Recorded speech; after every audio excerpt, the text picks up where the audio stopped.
जोहार छात्रों, ठीक है। दूसरा टेस्ट जो है वो कंक्लूड हो चुका है। जो जेपीएससी टेस्ट सीरीज का सेक्शनल टेस्ट चल रहा है हम लोगों का, उसका दूसरा टेस्ट संडे को हुआ, ठीक है। और उसमें जो है वो मेनली आपके साइंस पोर्शन से क्वेश्चंस थे, ठीक है। और उसके बाद आपके इकोनॉमिक्स से क्वेश्चन थे और तीसरा आपका झारखंड वाले पोर्शन से सवाल पूछे गए थे। तो साइंस वाले में टोटल 42 क्वेश्चंस हैं और इसमें जो आपका वहाँ डिवीजन किया गया है उसी 6-6-3 मतलब 6 आपका जनरल साइंस से रहता है, 6 एग्रीकल्चर से रहता है और 3 आपका होता है आईटी वाले से। ये आपके 15 सवाल होते हैं। यहाँ 42 सवाल थे तो उसी हिसाब से करीब करीब मैंने डिवाइड किया है कि आपका तीनों पोर्शन कंक्लूड हो जाए। तो पहले उसको डिस्कस कर लेते हैं, ठीक है। पहला सवाल जो था वो कहता है which of the following is not a non contact force. तो नॉन कॉन्टैक्ट फोर्स की बात की जा रही है, ठीक ना। तो अगर आप देखेंगे तो ग्रेविटेशनल फोर्स क्या है, नॉन कॉन्टैक्ट फोर्स है। इलेक्ट्रोस्टैटिक नॉन कॉन्टैक्ट है। मैग्नेटिक जो है ये नॉन कॉन्टैक्ट है, बट ग्रेविटेशन कॉन्टैक्ट फोर्स है। तो नॉट अ नॉन कॉन्टैक्ट का मतलब बेसिकली पूछा गया है which of the following is a contact force. तो कॉन्टैक्ट फोर्स केवल आपका फ्रिक्शन है या घर्षण बल है, इसलिए ये आपका सही आंसर होगा, ठीक ना।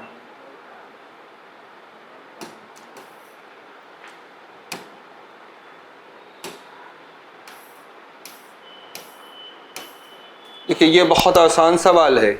विच of the following represents the cell organelles of an animal cell. कौन कौन से सेल ऑर्गेनल जो है वो एनिमल सेल में इसेंशियली होते हैं। देखिए जहाँ जहाँ कोशिका भित्ति है वो सारा तो ऐसे ही हट गया। तो ये कोशिका भित्ति हट गया, ये कोशिका भित्ति हट गया, ये कट गया, ये कट गया, ठीक है। इसमें देखिए रिक्तिका है और प्लास्टिड है। तो प्लास्टिड और रिक्तिका है इसलिए ये हट गया।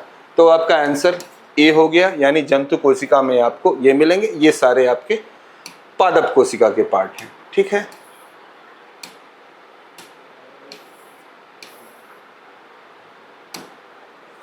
अगला सवाल है शरीर का सामान्य तापमान क्या होता है, ठीक है। ये बहुत ही आसान सवाल, इस पेपर का सबसे आसान सवाल 37 डिग्री सेल्सियस और 98.6 डिग्री सेल्सियस, ठीक है। तो आंसर ए है आपका। आंसर हमने मार्क कर रखा है बोल्ड में, इसमें किसी को कोई डाउट नहीं होना चाहिए, ठीक है।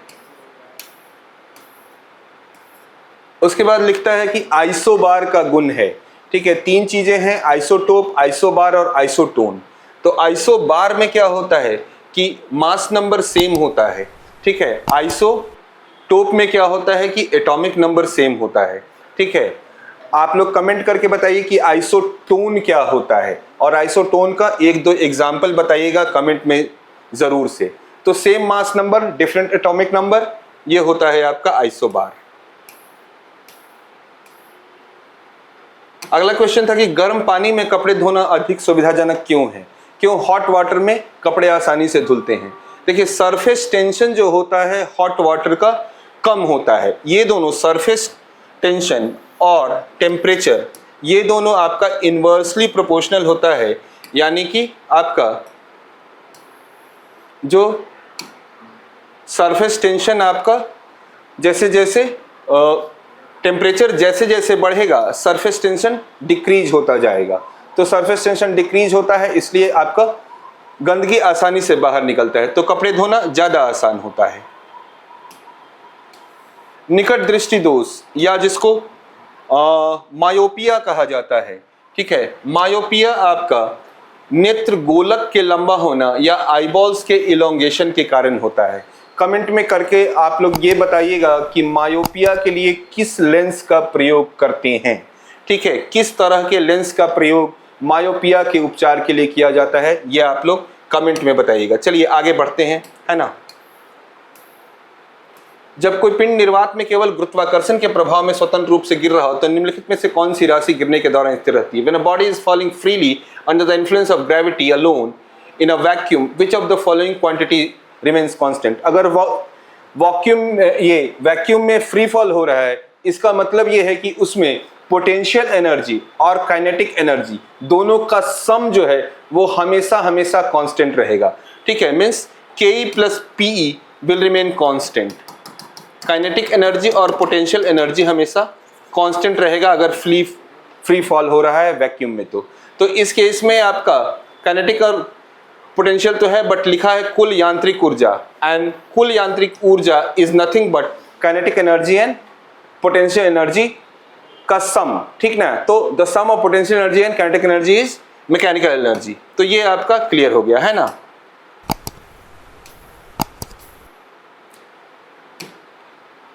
निम्नलिखित में से किस गैस को मार्स गैस के नाम से जाना जाता है? ठीक है, मार्स गैस, ये बहुत आसान। ठीक है, 7, 8 इन सब के एनसीईआरटी के बुक में रहता है, क्योंकि मार्सी प्लेस या दलदली भूमि में से आपका मीथेन गैस मुक्त होती है, इसलिए इसको मार्स गैस भी बोलते हैं या मीथेन बोलते हैं। ठीक ना, आंसर मीथेन होगा। बायोडीजल के उत्पादन के लिए किसकी खेती की जाती है? Which of the crops? Jatropha है, करंज है, ठीक है, करंजा, ठीक है, इस तरह के जो प्लांट्स हैं वो लगाए जाते हैं बायोडीजल के प्रोडक्शन के लिए या बायोइथेनॉल प्रोडक्शन के लिए, सॉरी बायोडीजल के प्रोडक्शन के लिए। इथेनॉल के लिए आपका गन्ना या फिर बाकी चीजें यूज की जाती हैं। विटामिन ई का केमिकल नाम, बहुत आसान इस बार क्वेश्चन रखा गया था आपके लिए, इसलिए क्योंकि बहुत लोग पिछली बार कंप्लेन कर रहे थे कि सर सवाल टफ हो गए थे। अब इससे आसान सवाल नहीं पूछे जा सकते हैं। टोकोफेरॉल, कोई डिस्कशन की जरूरत नहीं है।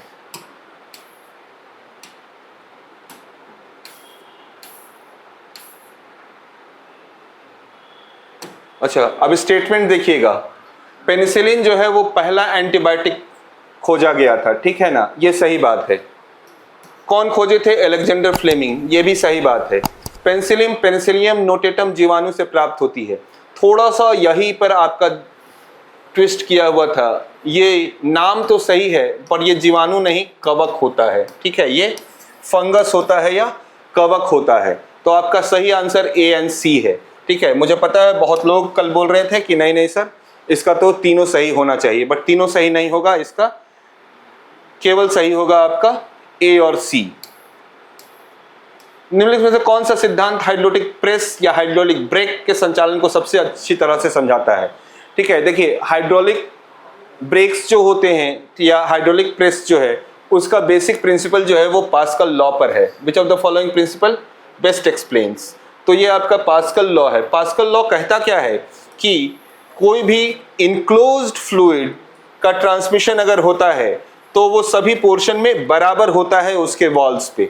ठीक है, उसके कंटेनर पे बराबर होता है, यही पास्कल का लॉ है और इसी पर बेस्ड है आपका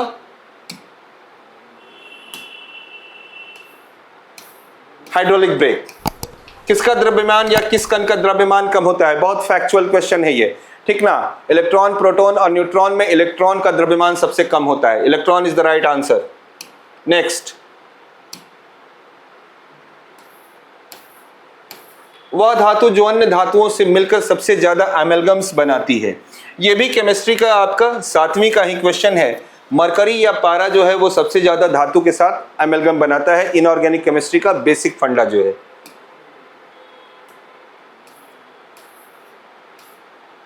विटामिन डी की कमी से कौन सा रोग होता है? Which of the following disease is caused by deficiency of vitamin D? Rickets. Rickets is the right answer. ठीक है, ये सब आप लोग याद रखिए। कमेंट में आप लोग बताइएगा स्कर्वी किसकी कमी से होता है, पेलाग्रा किसकी कमी से होता है और बेरी बेरी किसकी कमी से होता है। ठीक है, एक बार याद रखिएगा। ये इस तरह के सवाल बार बार पूछे जाते रहे हैं, बहुत समय से पूछे जा रहे हैं और आगे भी पूछे जाएंगे, ट्रस्ट मी। ठीक है,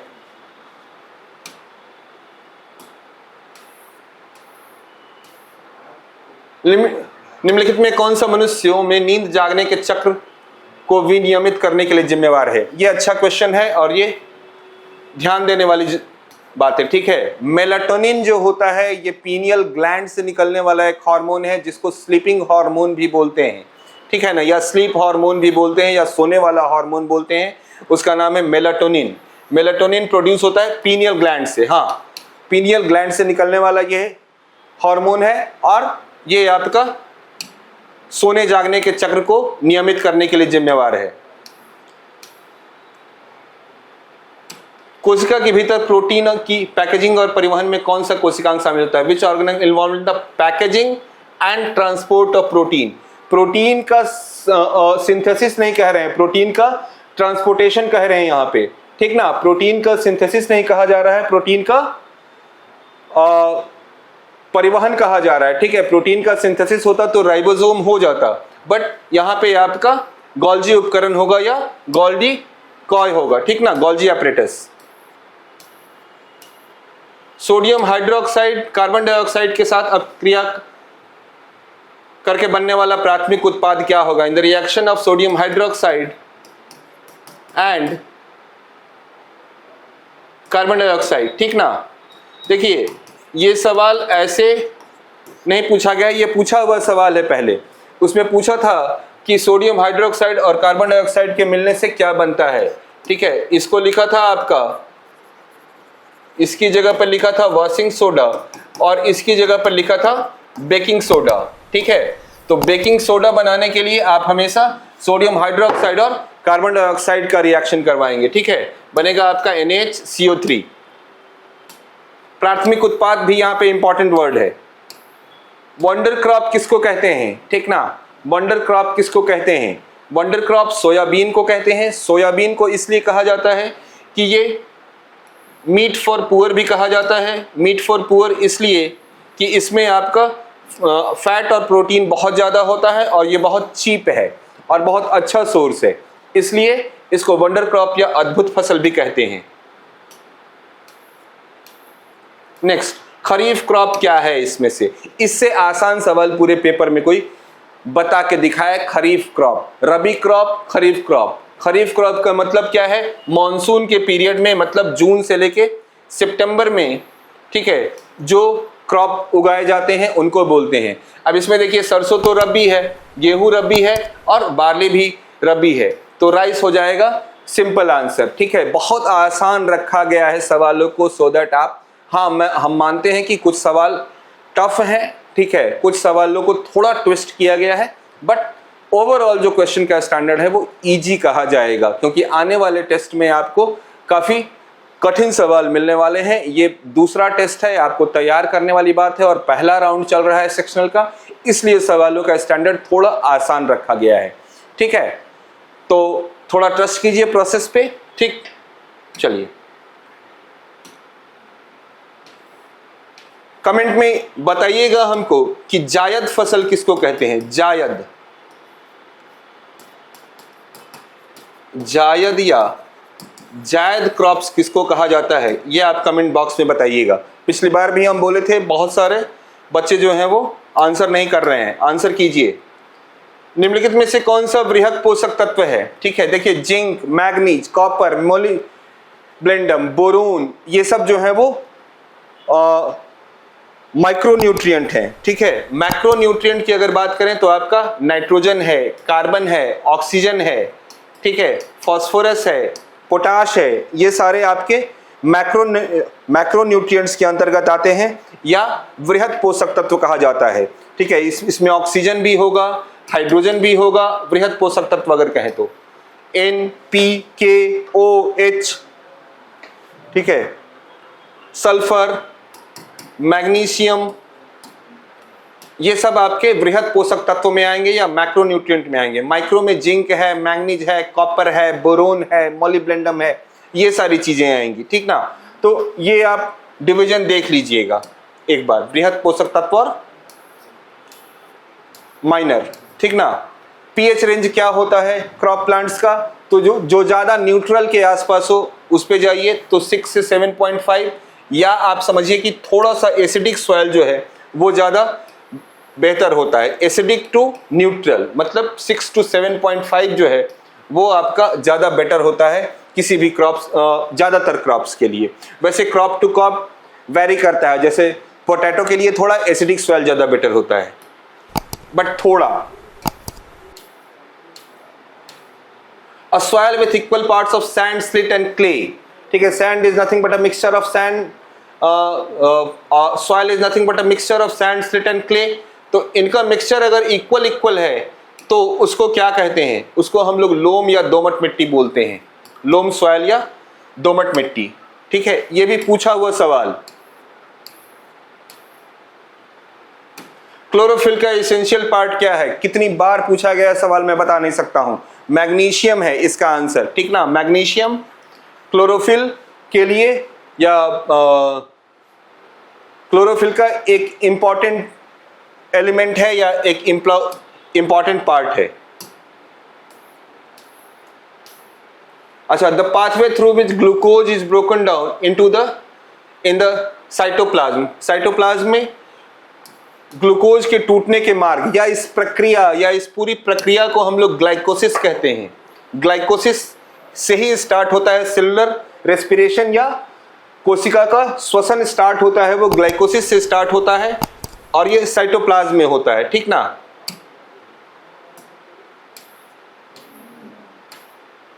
किस पादप हार्मोन को तनाव हार्मोन के रूप में जाना जाता है? ठीक है, पादप हार्मोन की बात हो रही है, ठीक है। तो पादप हार्मोन जो है वो एब्सिसिक एसिड जो है ये तनाव हार्मोन या स्ट्रेस हार्मोन कहा जाता है पादप हार्मोनों में, ठीक है। पादप हार्मोनों में एब्सिसिक एसिड को कहा जाता है। कमेंट में बताइएगा एथिलीन हार्मोन क्यों इंपॉर्टेंट है या उसका प्रमुख कार्य क्या है।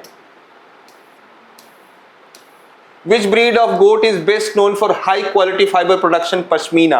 पश्मीना जो आपका ऊन है, ठीक है, वो बहुत हाई क्वालिटी का वुल माना जाता है। उसके प्रोडक्शन के लिए कौन सा? तो इसको चंगथांगी है आपका, जो कि लेह लद्दाख वाले क्षेत्र में एक चंगथांग प्लेटू है, उस एरिया में सबसे ज़्यादा पाई जाती हैं, ठीक है। और वहाँ एक ट्राइब भी है चांगपा करके, ठीक है। वो लोग जो हैं वो इस गोट के रेयरिंग से एसोसिएटेड हैं।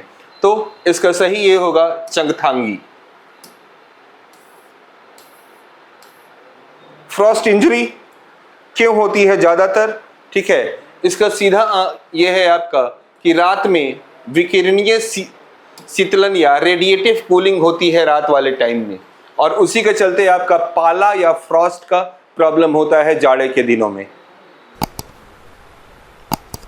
और ज़्यादातर साफ आसमान अगर रहता है तो अर्थ सरफेस जो है वो रेडिएशन से हीट लूज करती है, और उसके चलते आपका फ्रीजिंग पॉइंट से भी नीचे टेम्परेचर चला जाता है, और इसके कारण फ्रॉस्ट इंजरी होती है।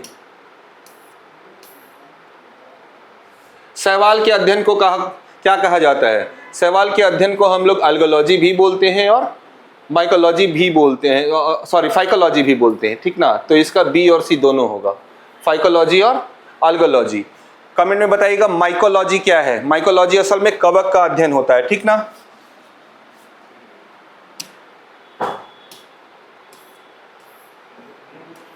Panama wilt is a major disease, केले में ये होता है, ठीक ना। पनामा विल्ट केले में पाया जाने वाला एक रोग है, ठीक ना।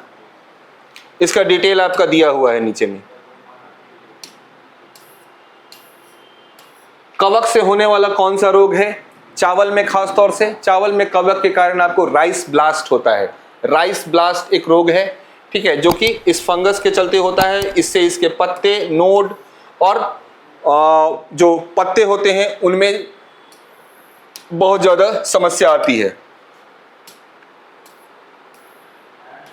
न्यू कैसल डिजीज, देखिए एग्रीकल्चर के सवालों में हमने कोशिश की है कि हर फील्ड को टच किया जाए, और एनिमल हस्बेंड्री को भी बहुत ज़्यादा टच किया गया है, ठीक ना। डिजीजेज को भी टच किया गया है, सॉइल टाइप्स को भी टच किया गया है, और बाकी चीज़ों को भी हम ज़्यादा से ज़्यादा इंक्लूड करने की कोशिश किए हैं कि एग्रोनॉमी आपका कंप्लीट रहे, ठीक ना।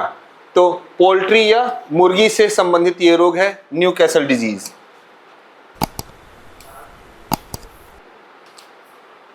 नवधान्य, नवधान्य का अवधारणा जो है ये वैदिक रिचुअल का पार्ट है आपका। 9 धान्य या 9 तरह के फसल की बात की गई है, अनाज की बात की गई है 9 धान्यों में, ठीक है। और ये 9 ग्रेन लिखा हुआ है, rice, wheat, barley, maize, chickpea, black gram, green gram, sesame, horse gram.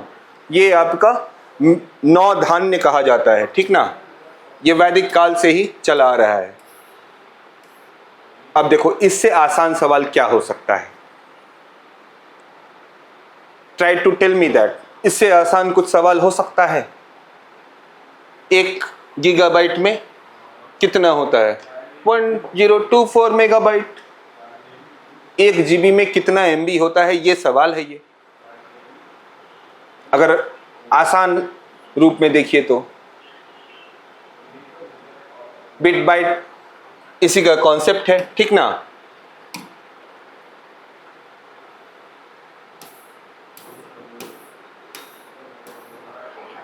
Which of the following language is compiled not interpreted? बहुत इंपॉर्टेंट है, ठीक ना।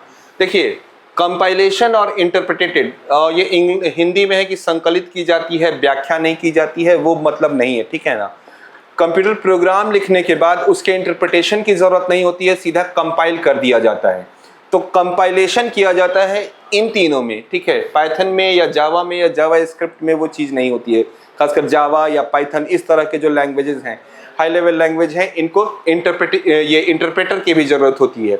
बट सी भी, इसमें अगर आपका ऑप्शन में सी भी रहेगा तो सी हो या C++ हो, सीधा का सीधा कंपाइल किया जाता है, ठीक ना।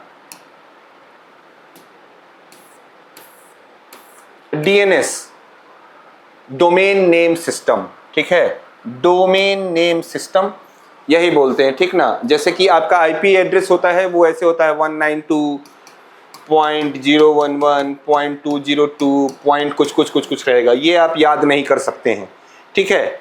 तो इसके कोरेस्पोंडेंट एक क्या है, डोमेन नेम है google.com, ये आपका डोमेन नेम सिस्टम है, ठीक है। ये आपका आईपी एड्रेस होता है। तो आईपी एड्रेस को एक्चुअल में कन्वर्ट किया जाता है डोमेन नेम सिस्टम में।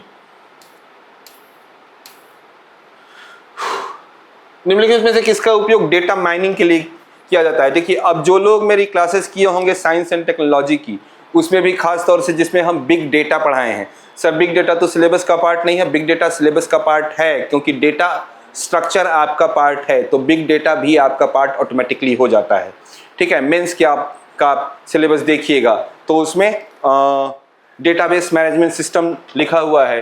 तो आज के डेट में अगर डेटा का मैनेजमेंट हो रहा है तो वो हो रहा है बिग डेटा के फॉर्म में। तो बिग डेटा में जो लोग मेरे से पढ़े होंगे उन लोगों को हमने स्पेसिफिकली बताया है कि हडोप जो है वो इस्तेमाल किया जाता है डेटा माइनिंग के लिए, ठीक है।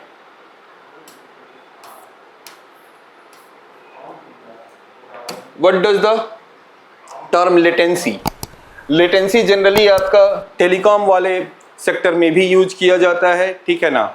और लेटेंसी या विलंबता का मतलब ये होता है कि कितना डिले होता है डेटा ट्रांसफर में। वो जो गोल गोल घूमता है ना, साथ में अपना सर भी घुमा लेते हो, सर घुमाने की जरूरत नहीं है, वो जो गोल गोल घूमता है उसी को लेटेंसी कहते हैं, ठीक है। डिले होने को टेलीकॉम फील्ड में या नेटवर्क फील्ड में जो डिले होता है उसको बोलते हैं लेटेंसी, ठीक ना। तो delay before the data transfer begins.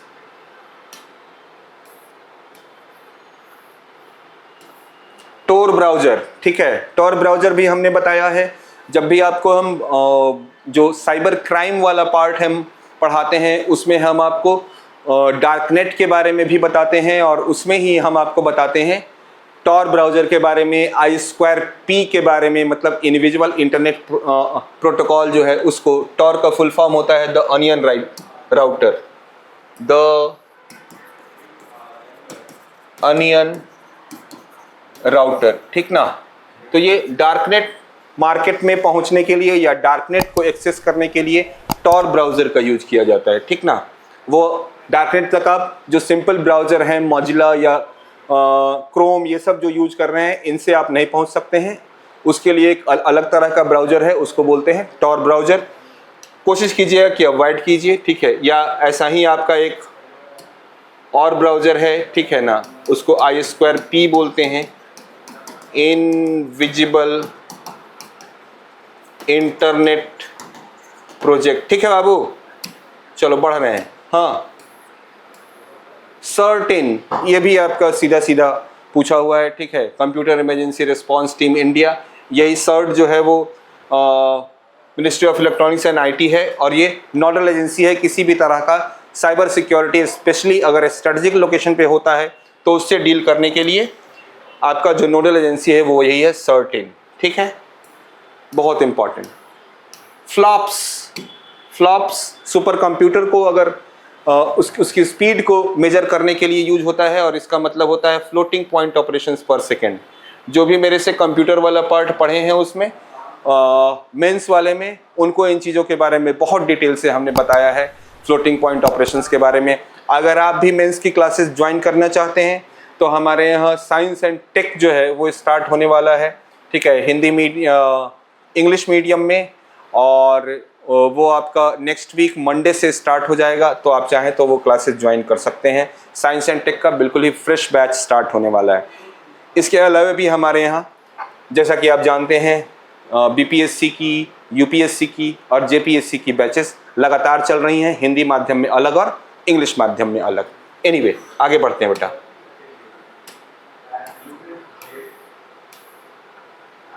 हाँ, विच programming language is primarily used for developing iOS application. ठीक है, iOS, अब सब लोग इसमें मैकिनटॉश खोज रहा था। मैकिनटॉश थोड़ी आपका क्या बोलते हैं प्रोग्रामिंग लैंग्वेज है क्या? मैकिनटॉश प्रोग्रामिंग लैंग्वेज नहीं है। वो लोग एक प्रोग्रामिंग लैंग्वेज यूज करते हैं जिसका नाम है स्विफ्ट। ठीक है ना, स्विफ्ट का इस्तेमाल किया जाता है। एप्पल के जितने भी आपके स्मार्ट वॉच हैं, स्मार्टफोन हैं, फिर आपका मैकबुक है, उन सब में आपका iOS या macOS या watchOS, इन सब को यानी के लिए जो प्रोग्रामिंग लैंग्वेज है उसका नाम है स्विफ्ट। ठीक है, ध्यान में रखिएगा, खासकर जो लोग आईफोन रखे हैं, है ना। एनीवे, आज के लिए इतना ही था। 42 क्वेश्चंस थे मेरे। ठीक है, आगे के क्वेश्चंस का डिस्कशन इंजीत सर और अमित सर करेंगे। ठीक है, आप सब बहुत पेशेंटली हमको सुने, उसके लिए बहुत बहुत धन्यवाद। आपके सुझावों का, आपकी आलोचना का मुझे बेसब्री से इंतजार रहता है। ठीक है, क्योंकि उससे हम बहुत कुछ सीखते हैं। आज के डिस्कशन इतना ही। आगे के क्लासेस के लिए या बैचेस के लिए जानकारी के लिए आप नीचे दिए नंबरों पर संपर्क कर सकते हैं। बहुत बहुत धन्यवाद। आपका दिन शुभ हो।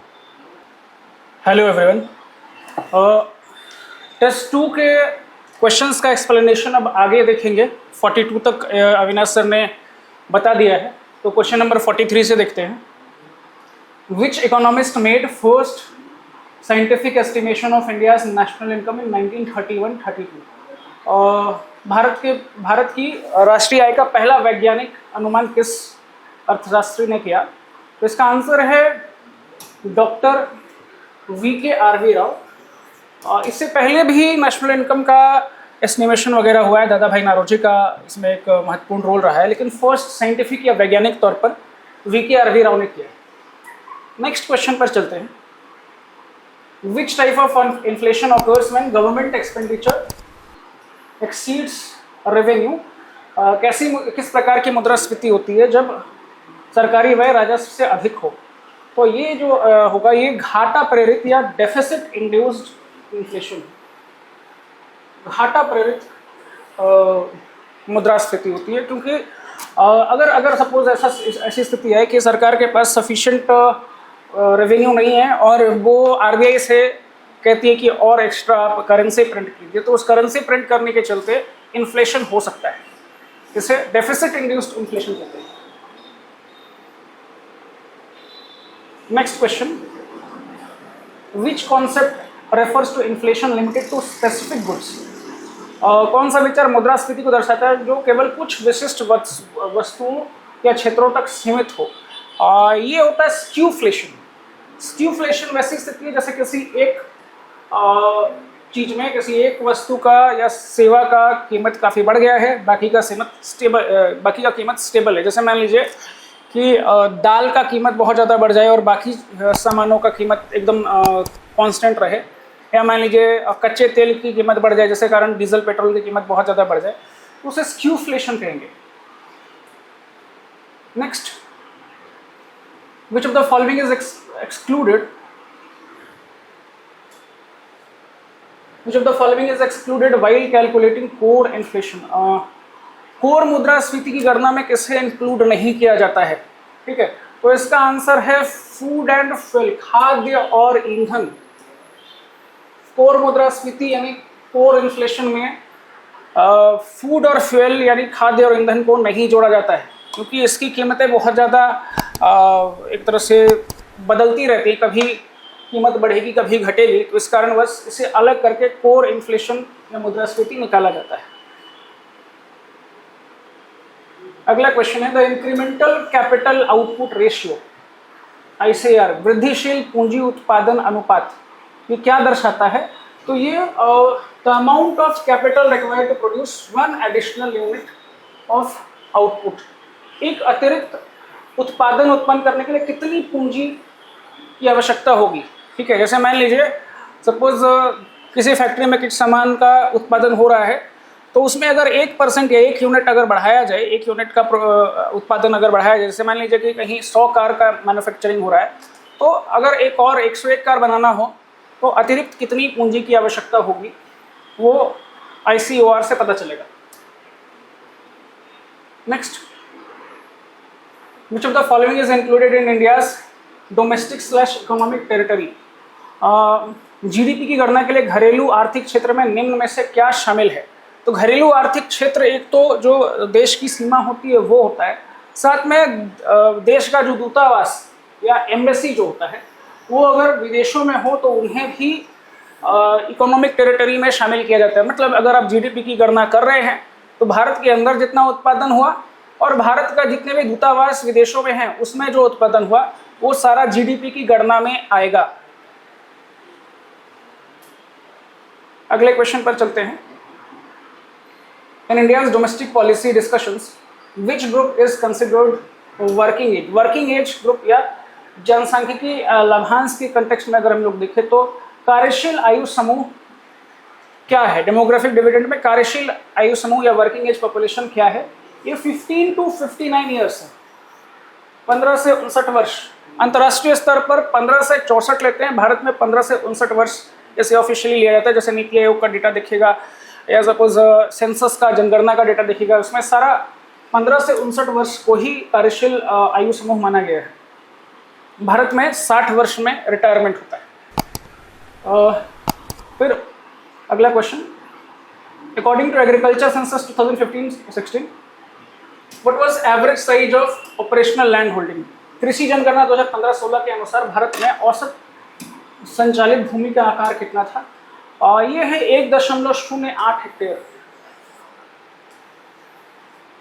1.08 हेक्टेयर। 1 हेक्टेयर लगभग 2.47 एकड़ के बराबर होता है, तो लगभग 2.5 एकड़ के आसपास भारत में जो है एक एवरेज ऑपरेशनल लैंड होल्डिंग है, जो कि काफ़ी कम है। Next question, which commission recommends minimum support price in India?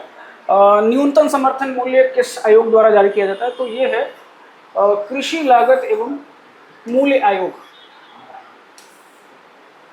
Commission for agricultural cost and prices, CACP। Next, MSP के अंदर कितने क्रॉप्स आते हैं टोटल? तो MSP में 22 क्रॉप्स हैं जिस पर MSP आता है। इसके अलावा गन्ने पर, शुगर केन पर एक अलग से FRP आता है, गन्ना के लिए उचित और लाभकारी मूल्य या फेयर एंड रेम्यूनरेटिव प्राइस आता है। और इसमें अगर आप देखिएगा 22 क्रॉप्स में से 14 खरीफ क्रॉप हैं, 6 रबी क्रॉप हैं और 2 कमर्शियल क्रॉप्स हैं। Next question, who coined the term green revolution? हरित क्रांति शब्द किसने कॉइन किया?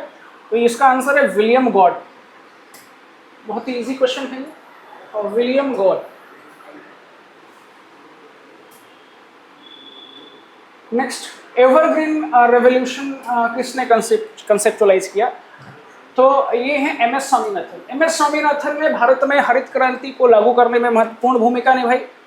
और फिर एवरग्रीन रेवोल्यूशन या सदाबहार क्रांति, इसका आइडिया भी MS स्वामीनाथन के पॉइंट ऑफ व्यू से आता है। एवरग्रीन रेवोल्यूशन या सदाबहार क्रांति में एक तरह से सस्टेनेबल एग्रीकल्चर या सतत कृषि को लेकर के चलते हैं, ऐसी कृषि जो हमेशा की जा सके और उसमें किसी तरह का कृषि को या मिट्टी को कोई नुकसान ना हो। जैसे ग्रीन रेवोल्यूशन में, हरित क्रांति में बहुत सारा उर्वरकों का प्रयोग हो रहा है, फर्टिलाइजर का यूज हो रहा है, तो फर्टिलाइजर से जो मिट्टी है उस पर गलत प्रभाव पड़ा है।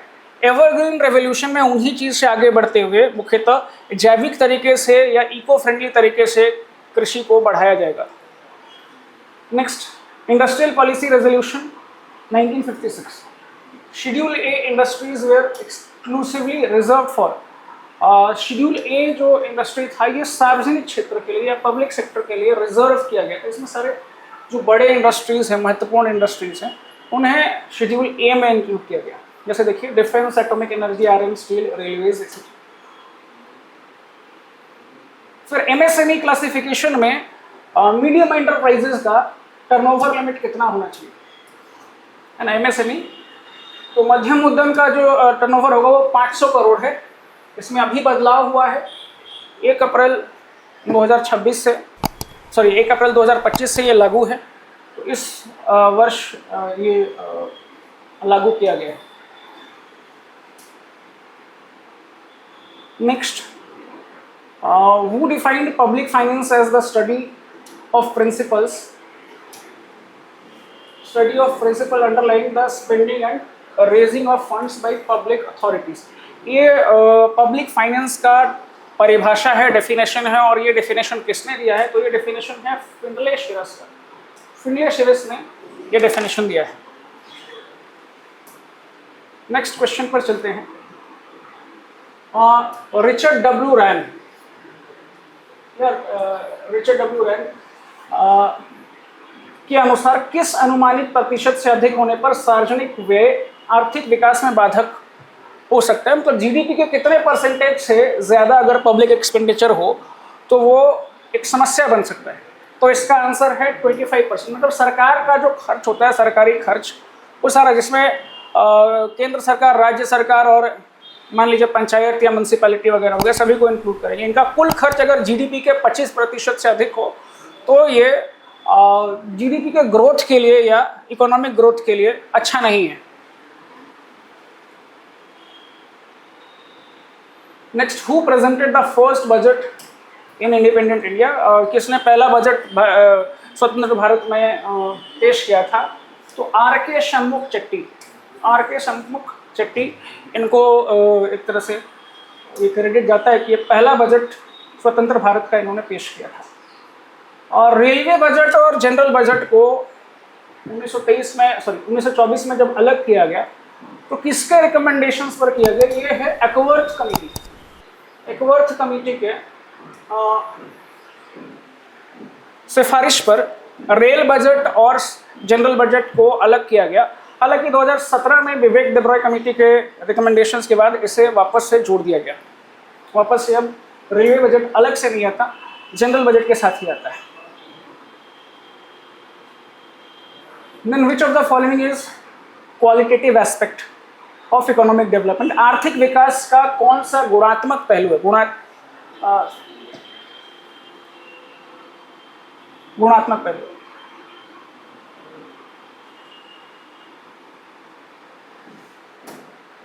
तो इसका आंसर है improvement in education and health care. जैसे जीडीपी बढ़ रहा है तो क्वांटिटी हो गया, प्रति व्यक्ति अगर जीएनपी बढ़ रहा है वो भी आपका क्वांटिटी हो गया, औद्योगिक उत्पादन में वृद्धि हो रहा है, ये भी आपका क्वांटिटेटिव हो गया।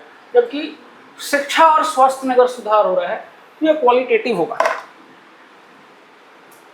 Next question, which of the following is not considered index of economic welfare? इनमें से कौन सा इकोनॉमिक वेलफेयर या आर्थिक कल्याण का सूचकांक नहीं है? इनमें से किस को देखिएगा तो पता चलेगा कि इससे किसी भी देश के लोगों का जीवन स्तर, आर्थिक जीवन स्तर पता नहीं चलेगा। तो अगर आप मानव विकास सूचकांक HDI देखिएगा, ह्यूमन डेवलपमेंट इंडेक्स, तो इसमें क्लियरली ये आर्थिक कल्याण को देखता है। फिर भौतिक जीवन गुणवत्ता सूचकांक इसमें भी है। जीनी कोफिशिएंट या जीनी सूचकांक वगैरह जो होता है, इसमें अगर आप देखिएगा तो इसमें भी असमानता को दिखाया जाता है, आर्थिक असमानता को यह दर्शाता है। तो इसका जो आंसर होगा वो सकल घरेलू उत्पाद, जीडीपी। क्योंकि जीडीपी किसी देश की ज़्यादा हो सकती है, किसी की कम हो सकती है, उससे उस देश के लोगों का जीवन स्तर के बारे में आपको पता नहीं चलेगा। जैसे भारत की जीडीपी और जापान की जीडीपी, जर्मनी की जीडीपी को आप कंपेयर कर सकते हैं। इन देशों की जीडीपी लगभग 4 ट्रिलियन के आसपास है, लेकिन अगर जीवन स्तर में देखिएगा तो जीवन स्तर में भारत के जीवन स्तर में और जर्मनी के जीवन स्तर में काफ़ी बड़ा अंतर है। इस कारणवश केवल जीडीपी से कुछ पता नहीं चलेगा, प्रति व्यक्ति जीडीपी मिले, पर कैपिटा जीडीपी मिले तो आपको मालूम चल सकता है। टोटल जीडीपी से कुछ आइडिया नहीं लगता है। Next, which organization releases the Human Development Index? HDI सूचकांक, मानव विकास सूचकांक कौन रिलीज करता है? तो ये आंसर है UNDP, United Nations Development Programme, संयुक्त राष्ट्र विकास कार्यक्रम यूएनडीपी द्वारा ये जारी किया जाता है। Next question, which of the following is not a dimension of human development index? HDI का डायमेंशन निम्नलिखित में से कौन सा नहीं है? तो जैसे लाइफ एक्सपेक्टेंसी है, mean and expected years of schooling है, और gross national income per capita, ये तीनों आपका जो है ये HDI में काउंट होता है। हालांकि एम्प्लॉयमेंट टू पॉपुलेशन रेशियो, रोजगार से जनसंख्या अनुपात, ये HDI यानी मानव विकास सूचकांक में इंक्लूड नहीं है। Next question, which of the following is correct? Most recent rank of India in HDI as per human development report. तो जो मोस्ट रिसेंट रिपोर्ट रहा है उसके हिसाब से ये जो आंसर होगा 130 होगा, ऑप्शन नंबर सी 130। जो 2025 का मानव विकास सूचकांक यदि हम लोग लें तो इसमें भारत का रैंक 130 रहा है। ठीक है, 130वें रैंक पर, तो ऑप्शन नंबर सी इसका आंसर है 130। और स्कोर यदि आप देखिएगा तो 0.685। Next question, the national planning committee was setup in 1938 under the chairmanship of, किसके अध्यक्षता में नेशनल प्लानिंग कमिटी सेटअप किया गया? तो इसका आंसर है जवाहरलाल नेहरू। जवाहरलाल नेहरू की अध्यक्षता में सेटअप किया, लेकिन सेटअप करने वाले जो थे वो उस समय कांग्रेस के अध्यक्ष थे, इंडियन नेशनल कांग्रेस के अध्यक्ष सुभाष चंद्र बोस ने इसे सेटअप किया था। हालांकि इसकी अध्यक्षता जवाहरलाल नेहरू ने की थी। Next question, the planning commission of India was finally inaugurated, कब इनॉग्रेट हुआ? तो 15 मार्च 1950। Option number C, planning commission 1950 में एस्टैब्लिश होता है। Next, Brundtland's Commission's definition of sustainable development primarily emphasizes, Brundtland आयोग ने जो सतत विकास का परिभाषा दिया है ये किस पर फोकस करता है? तो ये है meeting present needs without compromising future generation, वर्तमान की आवश्यकताओं की पूर्ति बिना भविष्य की पीढ़ियों की जरूरतों को खतरे में डाले। मतलब आज जो आप आर्थिक विकास का मॉडल लेकर के चल रहे हैं इसका कुछ नेगेटिव इम्पैक्ट भविष्य में नहीं होना चाहिए। Next, what was India's overall SDG India index score?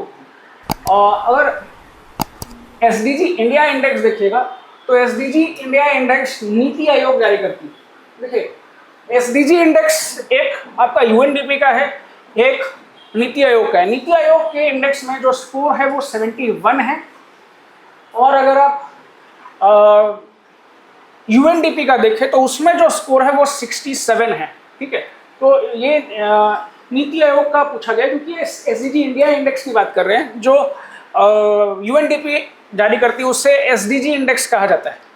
ठीक है, क्वेश्चन में SDG इंडिया इंडेक्स पूछा गया तो इसमें जो स्कोर है वो 71 है। Next, which model form the basis of first 5-year plan? तो पहला पंचवर्षीय योजना किस मॉडल पर बेस्ड था? इसका आंसर है हारोड दामोदर मॉडल। हारोड दामोदर मॉडल पर यह बेस्ड था जिसमें कैपिटल फॉर्मेशन और इन्वेस्टमेंट पर फोकस किया गया, कृषि क्षेत्र पर भी इसमें फोकस किया गया था। Next 71, Which of the following was not a measure adopted during India's 1991 balance of payment crisis? 1991 का जो भुगतान संतुलन संकट था, उसमें कौन सा मेजर या कौन सा तरीका, कौन सा उपाय लागू नहीं किया गया? तो इसमें एक्सपोर्ट सब्सिडीज, ठीक है। देखिए 1991 के आर्थिक संकट के दौरान गोल्ड कोलेटराइजेशन या सोने को गिरवी रखना ये किया गया। इंडस्ट्रियल डी लाइसेंसिंग मतलब औद्योगिक लाइसेंस हटाना, लाइसेंस का जो डिमांड था उसको कम किया गया। डीवैल्यूएशन ऑफ रुपए का अवमूल्यन ये भी किया गया। ये तीनों किया गया ताकि भारत की अर्थव्यवस्था को आगे बढ़ाया जा सके, इन्वेस्टमेंट को मतलब विदेशी इन्वेस्टमेंट को बढ़ावा दिया जा सके, निजी क्षेत्र को बढ़ावा दिया जा सके, अंतर्राष्ट्रीय व्यापार को बढ़ावा दिया जा सके। लेकिन निर्यात सब्सिडी हटा दिया गया। निर्यात सब्सिडी हटाने के पीछे का कारण ये था, जैसे WTO और IMF जैसे जो संस्थान हैं उन्होंने सपोर्ट प्रोवाइड किया था और उनका एक डिमांड ये भी था कि एक्सपोर्ट सब्सिडी एक तरह से रोका जाए ताकि ग्लोबल इकोनॉमी के साथ बेटर इंटीग्रेशन हो सके। तो ये सारे क्वेश्चन हैं इकोनॉमिक्स के, और इकोनॉमिक्स के क्वेश्चन नंबर 71 तक थे। बाकी के जो क्वेश्चन है उसका डिस्कशन अमित सर करेंगे। Thank you Indrajit sir. Second test हो चुका है और उस टेस्ट का डिस्कशन चल रहा है। ऑलरेडी 71 क्वेश्चंस तक डिस्कशन हो चुका है। रेस्ट ऑफ जो 29 क्वेश्चन है मैं अमित सर उसको आगे डिस्कस करूंगा। ये जो आप जो 29 क्वेश्चन देख रहे हैं आगे जाकर, ये सारे के सारे झारखंड से दिए हुए हैं। आप देखेंगे कि जो पेपर 1 है, तो पेपर 1 में पीटी के पेपर 1 में आपको 10 क्वेश्चंस होता है वो झारखंड से पूछा जाता है। इसकी खासियत ये होती है कि इसमें जो झारखंड के क्वेश्चन पूछे जाते हैं वो इतने डेप्थ वाले क्वेश्चन नहीं होते हैं जो कि पेपर 2 में पूछा जाता है। तो इसमें बहुत क्वेश्चन का स्टैंडर्ड बहुत हल्का होता है जो आसानी से सॉल्व किए जा सकते हैं। और जो भी बच्चा पेपर 2 की अच्छे से प्रिपरेशन करता है, आउट ऑफ 10 9 क्वेश्चन तो यहाँ पर डेफिनेटली वो सॉल्व कर पाता है, जो आपके स्कोर के लिए काफ़ी फायदेमंद होता है। तो ये जो क्वेश्चन है ये हम लोग डिस्कस करना शुरू करते हैं। इसमें जो पहला जो क्वेश्चन है दैट इज क्वेश्चन नंबर 72 कि who was honoured with the national teacher award 2025 from Jharkhand. अब देखिएगा कि 2025 में झारखंड से किसे राष्ट्रीय शिक्षा पुरस्कार से सम्मानित किया गया है। ये हर वर्ष किया जाता है, हर प्रदेश से कुछ नाम भेजा जाता है और उसका फिर फाइनल सिलेक्शन किया जाता है। तो झारखंड से कुल 3 नामों को भेजा गया था और उसमें से जो एक नाम सेलेक्ट किया गया वो है श्वेता शर्मा। श्वेता शर्मा को सेलेक्ट किया गया है और इन्हें 2025 का ये राष्ट्रीय शिक्षक पुरस्कार दिया गया है, राष्ट्रीय शिक्षक पुरस्कार से सम्मानित किया गया है। इस पुरस्कार में इनको 50,000 रुपये, उसके बाद एक सिल्वर मेडल और सर्टिफिकेशन ऑफ अप्रिशिएशन एक सर्टिफिकेट दिया गया है। इसमें देखिएगा कि झारखंड से मनोज कुमार और दूसरे रामगढ़ के सुरेंद्र प्रसाद गुप्ता, ये 2 लोगों को भी भेजा गया था इनका नाम। तो इन दोनों का सिलेक्शन नहीं हुआ फाइनल लिस्ट में। तो ये नाम आप ध्यान में रखिएगा। हो सकता है कि पूछा जा सकता है कि इसमें से तीनों का नाम दे दिया जाए, पूछा जाए इसमें से कितने लोगों का नाम भेजा गया था। वैसे जो ये एकदम करंट इश्यूज है, अभी 1 हफ्ता पहले की बात है, 3-4 दिन पहले की बात है जब श्वेता शर्मा को यह पुरस्कार प्रदान किया गया। नेक्स्ट जो क्वेश्चन है वो सवाल है कि कौन सा राज्य झारखंड की सीमा से नहीं लगता। विच of the following states does not share border with Jharkhand. आप ध्यान रखिएगा कि ये सवाल तो बहुत आसान सा है, लेकिन कभी कभी जल्दीबाजी में कंफ्यूजन हो जाता है। आप एक बात हमेशा ध्यान में रखिए कि सिलेक्शन और जिन बच्चों का पीटी में सिलेक्शन नहीं होता है उनके बीच में नॉलेज का टेस्ट नहीं होता है। उनके बीच में जो टेस्ट होता है वो कि कौन सा जो इजी क्वेश्चन है और इजी क्वेश्चन को कौन गलत कर देता है। जो भी बच्चा इजी क्वेश्चन को गलत करेगा वो सिलेक्शन मोड से बाहर हो जाता है। तो ये सवाल है कि इसमें से कौन सा स्टेट है जो कि झारखंड के साथ बॉर्डर शेयर नहीं करता है। तो आप ध्यान रखिएगा कि झारखंड के नॉर्थ में, उत्तर में बिहार है, साउथ में, दक्षिण में उड़ीसा है, इसके ईस्ट में वेस्ट बंगाल है और इसके वेस्ट में छत्तीसगढ़ है। और ध्यान रखिएगा कि नॉर्थ वेस्ट में यहाँ पर उत्तर प्रदेश है जो कि झारखंड के गढ़वा जिले के साथ बाउंड्री शेयर करता है। तो इस बात को आप ध्यान में रखिएगा। इसके बाद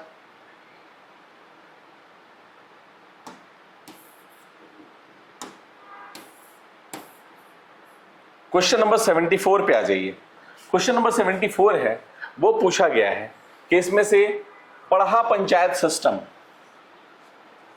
पढ़ा पंचायत व्यवस्था, आप जानते हैं कि हमारे जो झारखंड प्रदेश है वो ट्राइबल स्टेट है, तो हमारे यहाँ जो भी ट्राइबल समुदाय हैं उनका अपना एक पंचायत व्यवस्था होता है, उनका अपना एक तरीका होता है जीने का। उस व्यवस्था में, उस पढ़ा पंचायत सिस्टम में जो सबसे हाईएस्ट अथॉरिटी होता है, जो सबसे ऊपर होता है, जो सर्वोच्च अधिकारी होता है, उसे क्या कहा जाता है? तो वो पढ़ा राजा होता है, पढ़ा राजा होता है। इसके बाद और भी लोग होते हैं, दीवान होते हैं, पांडे, पाहन होंगे, दरोगा होंगे, लाल होंगे। ये सब लोगों का काम क्या रहता है? इनको सब लोगों को अलग अलग वर्क असिस्ट किया जाता है और ये फिर जो पढ़ा राजा होते हैं उनके कार्य में उनकी मदद करते हैं। तो ध्यान दीजिएगा कि पढ़ा पंचायत का जो हाईएस्ट अथॉरिटी होता है वो कौन होता है? पढ़ा राजा होते हैं। इसके बाद है कि जनजातीय दृष्टिकोण से खड़िया जनजाति को किस समूह में वर्गीकृत किया गया है? तो ध्यान रखिएगा, इसका उत्तर होगा प्रोटो ऑस्ट्रोलाइट समूह में। देखिए, झारखंड में जो भी जनजाति है वो अलग अलग समूहों से में उनको वर्गीकृत किया जाता है। जो खड़िया जनजाति हैं उनको प्रोटो ऑस्ट्रोलाइट समूह में वर्गीकृत किया गया है। इसके बाद का जो नेक्स्ट सवाल है वो है क्वेश्चन नंबर 76, जिसमें पूछा गया है कि बिरसा मुंडा जो है, भगवान बिरसा मुंडा है, वो किस नाम से जाने जाते हैं? सवाल सुनने में काफी आसान है, ट्रस्ट में सवाल आसान ही है, लेकिन क्या होता है कि कभी कभी जेपीएससी ऐसे सवाल पूछेगी और पेपर 1 में चूंकि बहुत टफ सवाल नहीं पूछा जाता है तो एक पॉसिबिलिटीज बनता है, प्रोबेबिलिटी बनता है कि यहाँ पे वो सवाल आपसे आकर पूछा जाए। तो क्या बोला जाता है भगवान बिरसा को? तो इन्हें धरती आबा बोला जाता है, मतलब फादर ऑफ अर्थ, धरती आबा बोला जाता है।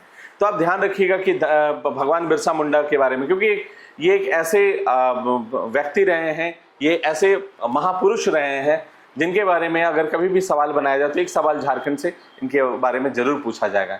इनका जन्म कब हुआ था वो सब ध्यान में रखिए। इनका जन्म हुआ था 1875 में। कब? 15 नवंबर को, और उसी दिन हम लोग झारखंड का स्थापना दिवस मनाते हैं। फिर इनकी मृत्यु कब हुई थी? जो 9 जून 1900 में रांची जेल में मृत्यु हुई थी।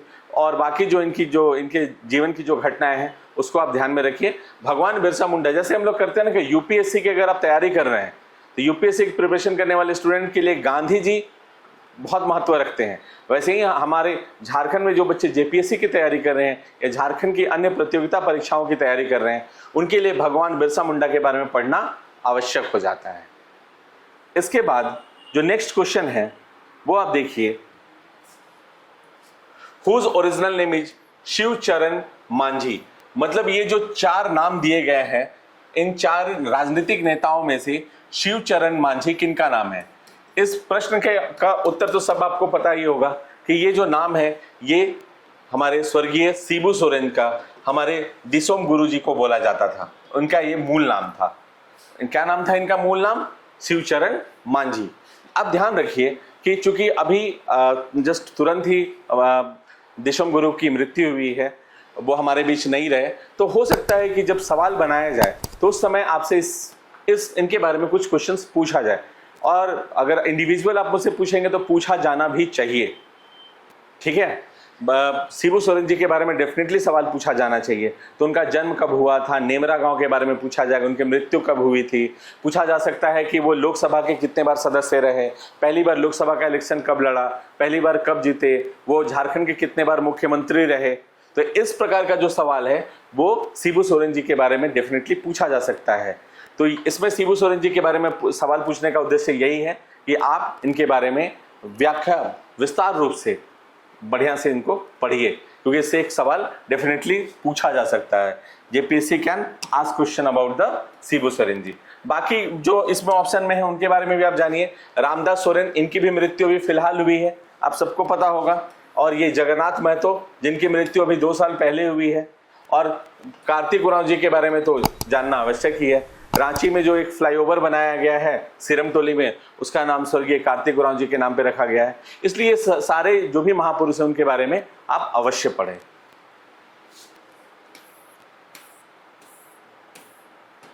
इसके बाद जो क्वेश्चन आता है वो है तिलका मांझी जी के बारे में। तिलका मांझी जी के बारे में आप सबको पता होगा कि जो तिलका आंदोलन था उसको इन्होंने लीड किया था। तिलका आंदोलन को लीड किसने किया था?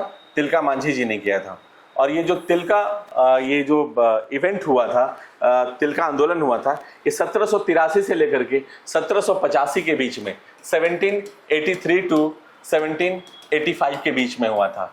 और उसी समय 1785 में तिलका मांझी जी को गिरफ्तार कर लिया गया। और गिरफ्तार करने के बाद इनको भागलपुर, आप कभी अगर भागलपुर जाएंगे तो तिलका मांझी चौक एक है, वो चौक इनके नाम पे ही रखा गया है। उसी चौक के बस बगल में एक बरगद का पेड़ है, एक बरगद का पेड़ है, उस बरगद के पेड़ में इनको फांसी दी गई थी। तो ध्यान रखिए, तिलका मांझी जी को फांसी 1785 1785 में दी गई। इसके बाद जो नेक्स्ट क्वेश्चन है वो है आपका भूमिज विद्रोह को लेकर के, भूमिज आंदोलन, भूमिज रिबेलियन। इसको लीड किसने किया था? तो गंगा नारायण जी ने लीड किया था। आप देखिए, क्या कीजिए, एक लिस्ट आउट कीजिए विद्रोह का जो टाइमिंग पीरियड था, और साथ में इस विद्रोह को लीड किसने किया था। और अगर उसमें किसी को फांसी हुई, अगर उसमें कोई बड़ा और कोई इंसिडेंट हुआ तो उसको भी लिखिए और इस ढंग से उसको याद कीजिए, क्योंकि जेपीएससी ऐसे क्वेश्चंस पूछती है। तो जो भूमिज रिबेलियन है, इसको लीड किसने किया था? गंगा नारायण ने किया था, गंगा नारायण ने किया था। ठीक है। Now the question number 80। ये क्वेश्चन है कि बिहार छात्र सम्मेलन का 16वां अधिवेशन कब और कहां आयोजित किया गया था। चूंकि ये झारखंड के हजारीबाग में हुआ था, इसलिए इसका इंपॉर्टेंस रहता है। ये हुआ था 6 अक्टूबर 1921 में हजारीबाग में, इसलिए आप इसको ध्यान में रखेंगे। When and where was the 16th session of the Bihar Student Conference held? And that was the 6th October 1921 in Hazaribagh. ठीक है। इसके बाद नेक्स्ट क्वेश्चन देखिए, संथाल परगना का कौन सा गांव सिद्धू और कान्हू की जन्मस्थली है? जैसे भगवान बिरसा के बारे में आपको पढ़ने के लिए बोला गया, वैसे सिद्धू कान्हू के बारे में पढ़िए। सिद्धू कान्हू मुर्मू जो कि हमारे स्वतंत्रता सेनानी रहे हैं, इनके बारे में आपको पढ़ना चाहिए। तो इनका जो गांव है वो कहाँ है? वो है भगनाडी। भगनाडी ध्यान में रखिए, ये संथाल परगना में है। ठीक है। और ये सिद्धू कान्हू का जन्मस्थली है। अब सिद्धू कान्हू जब पढ़ेंगे तो थोड़ा चांद भैरव भी पढ़ लीजिएगा, और फूलो झानो जो इनकी बहन थी उनके बारे में पढ़िएगा। जस्ट इमेजिन कि हम लोग बहुत सारे स्वतंत्रता सेनानियों के बारे में पढ़ते हैं, जैसे महारानी लक्ष्मीबाई के बारे में पढ़ते हैं हम लोग, बाकी जो भी स्वतंत्रता सेनानियों के बारे में पढ़ते हैं, लेकिन जो हमारे झारखंड में ऐसे सेनानी रहे हैं, स्वतंत्रता सेनानी, जिनके बारे में बहुत ज़्यादा लोगों को अवेयरनेस नहीं है, लोगों को पता नहीं है। फूलो झानो, इमेजिन कीजिए कि दो बहनें अपने भाइयों के साथ, जो हमारा जो मूल जो ये अस्त्र होता है, जैसे हसुआ वगैरह को, इन सब को लेकर के बैठी, जिससे हम लोग सब्जी काटते हैं, वो सब लेके अंग्रेजों के बंदूक के सामने भिड़ गई होंगी। तो उनके साहस की गाथा जरूर बाहर आनी चाहिए, जरूर हम लोगों को जानना चाहिए। तो प्लीज आप एक बार जब पढ़िएगा सिद्धू कान्हू के बारे में, तो चांद भैरव और फूलो झानो के बारे में भी जरूर पढ़ें। इसके बाद जो नेक्स्ट क्वेश्चन है, वो क्वेश्चन पूछा गया है कि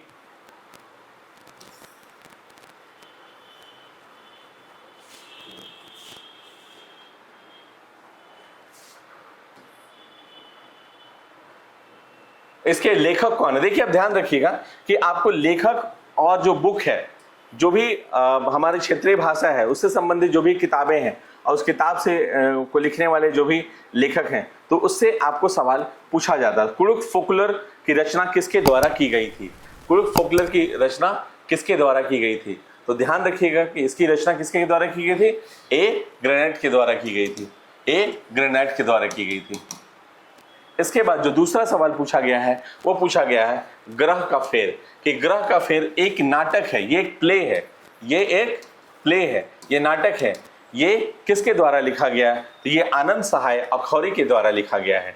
ये आप ध्यान रखेंगे कि पेपर 1 में तो इससे कोई एक सवाल ही पूछा जा सकता है, अगर पूछा जाएगा तो ये लेखक लेखिका वाला जो सेक्शन ऑथर और बुक से, लेकिन जो पेपर 2 का जब आप एग्जाम देंगे झारखंड में, उसमें इस सेक्शन से 6 सवाल आए हैं। एक जगह 5 सवाल सेक्शन दिया हुआ और एक जगह विविध में एक और है, तो कुल 6 सवाल यहाँ से पूछे जाते हैं। तो इस सेक्शन को आप बहुत अच्छे ढंग से पढ़ाई करेंगे।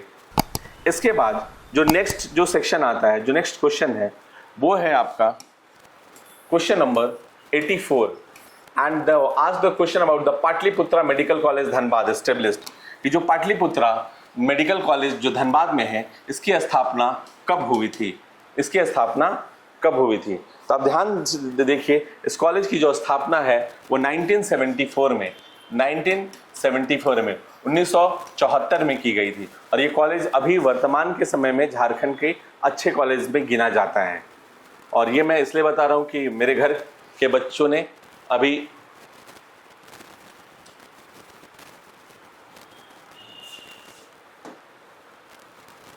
मेरे घर के बच्चों ने नीट का एग्ज़ाम क्वालिफाई किया है, तो इसलिए इस कॉलेज के बारे में मैंने सुना था और फिर मैंने उनसे जाना कि इस कॉलेज को झारखंड के अच्छे कॉलेज में गिना जाता है।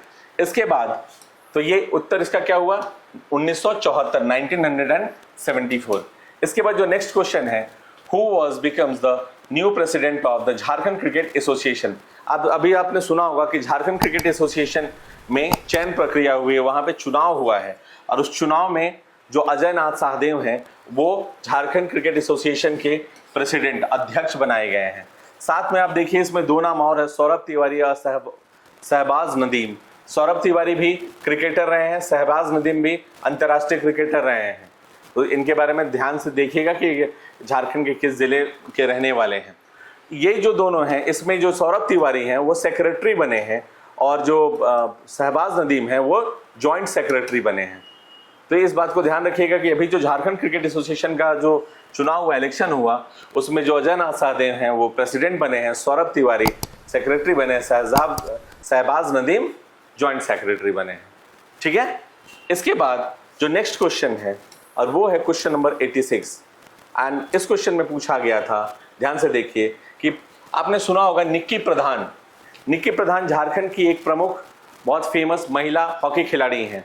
देखिए आपको करना क्या है, कुछ स्पोर्ट्स पर्सनालिटीज हैं, जैसे निक्की प्रधान हो गई, जैसे सलीमा टेटे हो गई, जैसे अभी अष्टम उरांव जो कि फुटबॉलर हैं गुमला जिले की, इन सब के बारे में, इनका जन्मस्थली कौन सा जिला है, ये इनको अगर कोई पुरस्कार से सम्मानित किया गया तो उस पुरस्कार के बारे में, या ये किसी बड़े इवेंट में ओलंपिक वगैरह में अगर पार्टिसिपेट की हैं तो उसके बारे में, ये सब डिटेल आपको पढ़ना ही पड़ेगा। तो इसमें क्वेश्चन पूछा गया है कि जो निक्की प्रधान है वो झारखंड के किस जिले से रहने वाली है? तो ध्यान रखिए, ये झारखंड की खूंटी जिले की रहने वाली है। ठीक है। इसके बाद जो नेक्स्ट क्वेश्चन आता है कि सिद्धू कान्हू मुर्मू विश्वविद्यालय। देखिए इस प्रकार का भी क्वेश्चन पूछा जाता है कि किसी कॉलेज के प्रिंसिपल कौन है या किसी स्कूल के प्रिंसिपल कौन है। जैसे पूछा जाएगा आपसे झारखंड के सैनिक स्कूल के बारे में पूछा जा सकता है, झारखंड के नेतरहाट विद्यालय के बारे में पूछा जा सकता है, फिर लड़कियों के लिए जो विद्यालय बना है हजारीबाग में जो विद्यालय है उसके बारे में पूछा जा सकता है कि उसकी स्थापना कब हुई है, उसके प्रिंसिपल कौन है। वैसे ही कॉलेज के बारे में भी, कॉलेज की जो वाइस चांसलर है वो कौन है, ये सवाल पूछा जा सकता है। तो इसके जो ये हैं वाइस चांसलर है, वाइस चांसलर वो कौन है? प्रोफेसर बिमल प्रसाद सिंह। सिद्धू कान्हू के कौन है? प्रोफेसर बिमल प्रसाद सिंह। और इस प्रकार के सवालों को पढ़ने के साथ साथ एक चीज आप और ध्यान में रखेंगे कि जब परीक्षा आपकी नजदीक आएगी तो एक बार इसको अपडेट कर लेंगे, क्योंकि ये वाइस प्रिंसिपल या फिर वाइस चांसलर या प्रिंसिपल वगैरह ना बदलते रहते हैं। तो जो प्रेजेंट समय रहेगा उस समय के हिसाब से वो आप टिक करेंगे। ठीक है। चलिए इसके बाद जो नेक्स्ट क्वेश्चन आता है वो क्वेश्चन है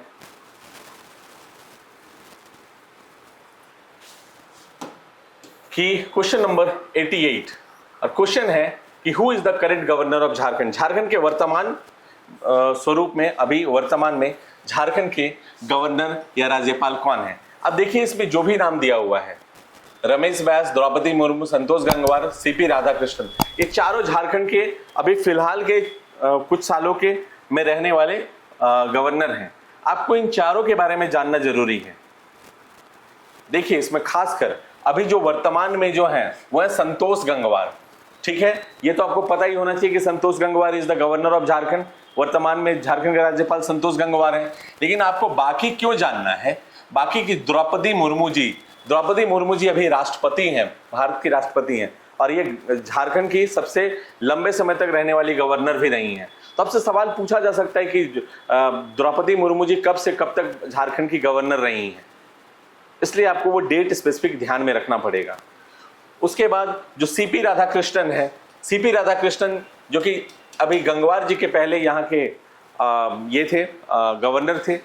तो ये अभी फिलहाल अभी जो उपराष्ट्रपति का इलेक्शन होने जा रहा है उसमें एनडीए के तरफ से ये उम्मीदवार हैं और एक पॉसिबिलिटी जताई जा रही है।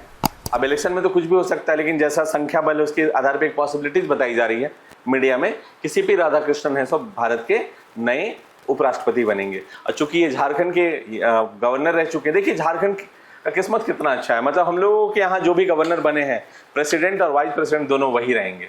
तो ये हमारे लिए एक प्राउड का बात है, एक गर्व की करने वाली बात है। ठीक है, तो इन चारों के बारे में आप ध्यान रखें। रमेश बैस भी झारखंड के गवर्नर रहे हैं, तो इन चारों के बारे में आप जरूर से जरूर पढ़ें। इसके बाद जो नेक्स्ट क्वेश्चन आता है वो है कि जो HEC, आप सब सुने होंगे HEC के बारे में, हैवी इंजीनियरिंग कॉर्पोरेशन, काफी प्रसिद्ध है, भारत में काफी प्रसिद्ध ये इंडस्ट्री है। इसकी स्थापना कब हुई थी? इसकी स्थापना हुई थी 1958 में, 1958 में, और 1963 में यहाँ पे प्रोडक्शन स्टार्ट कर दिया गया था। इसकी जो स्थापना हुई थी उस समय से हेल्प किससे लिया गया था? USSR से हेल्प लिया गया था। तो इन सब चीजों के बारे में आपको जानना जरूरी है। इसके बाद जो नेक्स्ट क्वेश्चन आता है वो ध्यान से देखिए, क्वेश्चन नंबर 90 कि ये जो चार जो आपका डिवीजन दिया गया है इसमें से कौन सा डिवीजन है, मतलब कौन सा प्रमंडल है जो सबसे छोटा है। तो आप ध्यान रखिएगा कि ऐसा सवाल पूछा जाएगा, अगर आपको टेस्ट वगैरह में ऐसे सवाल मिल रहे हैं तो जैसे आपसे छोटा पूछा गया है तो प्लीज जब आप रिवाइज करेंगे तो बड़ा भी नाम याद रखिए कि सबसे बड़ा कौन है, सबसे छोटा कौन है। तो टोटल डिवीजन झारखंड में 5 है, उसमें जो सबसे छोटा है वो पलामू है और जो सबसे बड़ा है वो नॉर्थ छोटा नागपुर है। मतलब उत्तरी छोटा नागपुर जो प्रमंडल है वो सबसे बड़ा है और जो जो पलामू प्रमंडल है वो सबसे छोटा है। और कुल प्रमंडलों की संख्या झारखंड में कितनी है? 5 है। तो ये सब चीज आप ध्यान में रखेंगे। आपको आगे ये भी पढ़ना होगा, ध्यान में रखना होगा कि कौन से प्रमंडल में कौन सा जिला आ रहा है, क्योंकि अगर सवाल को थोड़ा कठिन बनाना हो तो इस टाइप से बनाया जा सकता है। नेक्स्ट आ जाइए कि झारखंड के किस जिले में लिंगानुपात मतलब सेक्स रेशियो सबसे कम है। तो आप ध्यान रखिए कि ये जो आपसे सवाल पूछा जा रहा है वो 2011 के सेंसस से ही पूछा जा रहा है। अगर आपकी परीक्षा जेपीसी की परीक्षा 2025 या 2026 तक में भी होती है तो आपसे जो सवाल पूछे जाएंगे वो 2011 सेंसस के आधार पर ही पूछे जाएंगे। और ये पूछा गया कि झारखंड का जो सेक्स रेशियो है वो कौन से जिले का सबसे कम है, तो वो धनबाद है। अब आपको मैं एक सवाल दे रहा हूं जो कमेंट में आप डालेंगे कि जो झारखंड का कौन सा जिला है जिसका जो सेक्स रेशियो है वो सबसे ज्यादा है। ओके, चलिए नेक्स्ट जो क्वेश्चन पूछा गया ध्यान से देखिए, क्वेश्चन नंबर 92 कि 2011 सेंसस को ध्यान में रखते हुए झारखंड का जो जनसंख्या घनत्व है, जो पॉपुलेशन डेंसिटी है वो कितनी है, ये सवाल पूछा जा सकता है आपसे। तो आप ध्यान रखिए कि झारखंड का जो पॉपुलेशन डेंसिटी है वो 414 है। Answer option C. जनसंख्या घनत्व का मतलब होता है कि 1 किलोमीटर स्क्वायर क्षेत्र में कितने लोग रहते हैं। तो झारखंड के अगर पूरे के पूरे क्षेत्र को पूरा का पूरा क्षेत्र ले लिया जाए और झारखंड में जितनी पॉपुलेशन है उसको अगर उसे विभाजित कर दिया जाए तो निकल जाएगा कि कितने लोग रहते हैं। तो कितने लोग रहते हैं? 514 लोग रहते हैं प्रति स्क्वायर के, 1 स्क्वायर किलोमीटर में 514 लोग रहते हैं। ठीक है, अगर आप देखिएगा कि नेशनल से, तो नेशनल का कितना है? 382, उससे हमारा जो पॉपुलेशन डेंसिटी है वो ज्यादा है। तो अब आपका काम क्या है कि भारत में सबसे कम किसका है, सबसे ज्यादा किसका है। सबसे ज्यादा डेंसिटी कौन से राज्य का है? बिहार का है। सबसे कम कौन सा राज्य का? अरुणाचल प्रदेश का है। इस ढंग से आप अपनी तैयारी को आगे बढ़ाएंगे।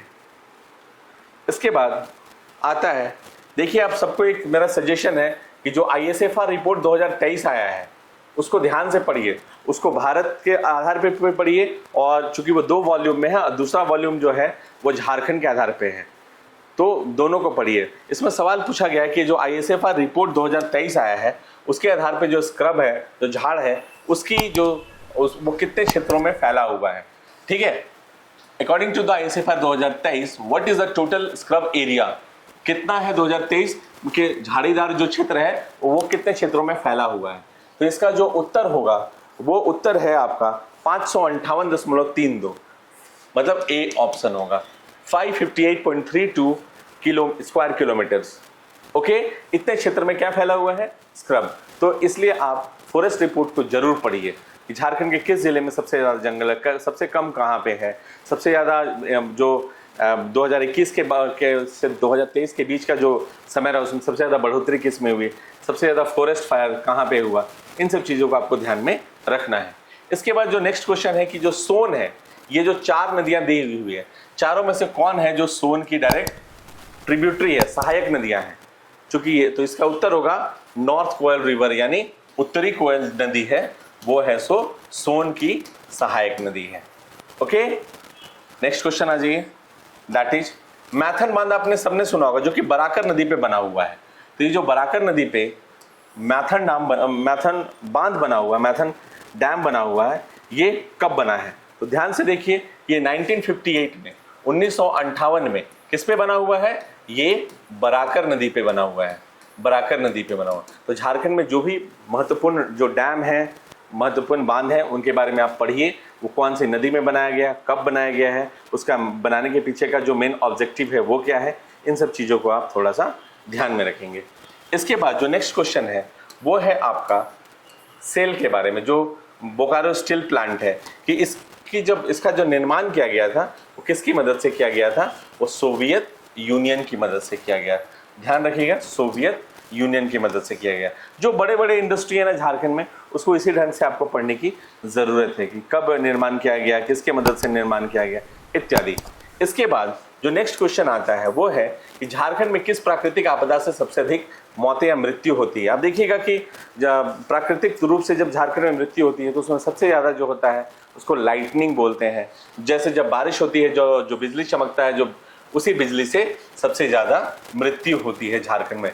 ध्यान रखिएगा, लाइटनिंग से सबसे ज़्यादा मृत्यु होती है। और ये सबसे ज़्यादा आपको अगला सवाल जो आपको हम कमेंट बॉक्स के लिए दे रहे हैं कि झारखंड के किस ज़िले में लाइटनिंग से सबसे ज़्यादा मृत्यु होती है? आप इसका जवाब कमेंट बॉक्स में ज़रूर लिखें। नेक्स्ट क्वेश्चन, दैट इज, आप सबको पता होगा कि हमारे मुख्यमंत्री कौन है? श्री हेमंत सोरेन जी। ठीक है, तो श्री हेमंत सोरेन जी जो है, हेमंत सोरेन जी ये इलेक्शन जीत कर आए हैं।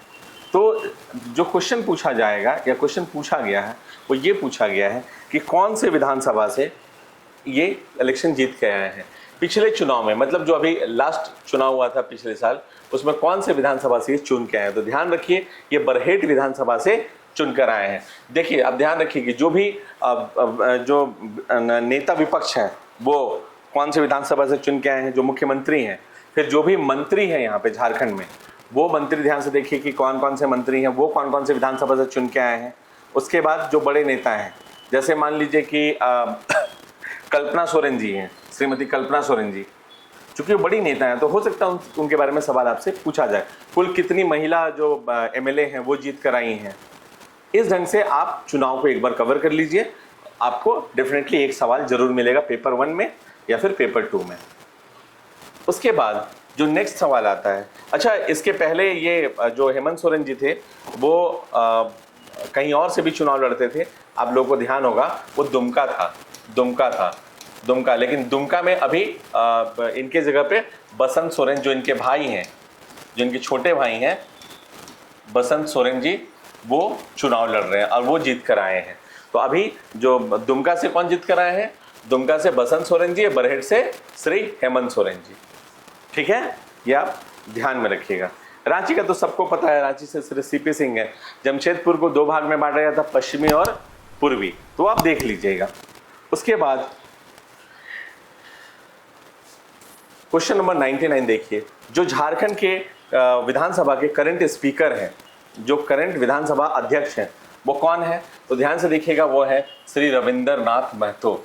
मैं आपको एक बात बता रहा हूँ कि मुझे एक बार उनको सुनने का मौका मिला था, एक कॉन्क्लेव हो रहा था, उसमें मैं उपस्थित था और उसके मुख्य अतिथि श्री रविंद्र नाथ महतो। उस दिन मुझे पता चला कितने बुद्धिमान हैं और कितने तेजस्वी हैं। मतलब इनके नॉलेज की तो कोई इनका हाथ नहीं पकड़ सकता है इनके नॉलेज में।